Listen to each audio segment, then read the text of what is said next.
नमस्कार प्रणाम दोस्तों, मैं आपकी किरण विवाह गीत सुनाने जा रही हूँ। आप लोग खूब ढेर से प्यार दुलार दीजिएगा। अरे नदिया किनारे डोमवा बसवा छिलत है। अरे नदिया किनारे डोमवा बसवा छिलत है। अरे राजा क बेटिया जाय रे ललन माय। अरे राजा क बेटिया जाय रे ललन।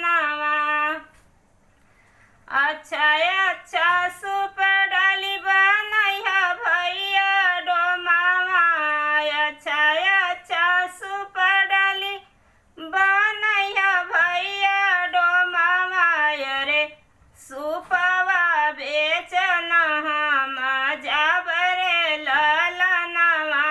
रे सूपवा बेचन हम जाब रे ललनवा। लगली बजरिया में पहुँचली रानिया। रे होई गईला ससुरु से भेट रे ललनवा। अरे होई गईला ससुरु से भेट रे ललनवा। केतना जे बड़े रानी सुपवा के दमवा। रे केतना जे सुपवा के दाम रे ललनवा। अरे के ही जे बड़ बनवैया रे ललनवा। अरे के ही जे बड़ बनवैया रे ललनवा।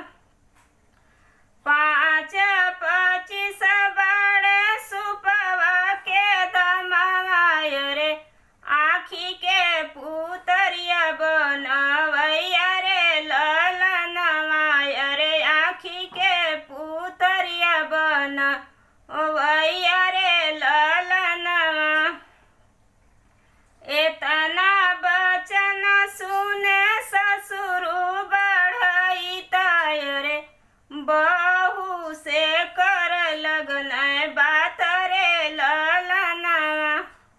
आपन पिया बहू दिहलू बिसारी। रे कर लगलू डोम से नैनाचार रे ललनवा। अरे कर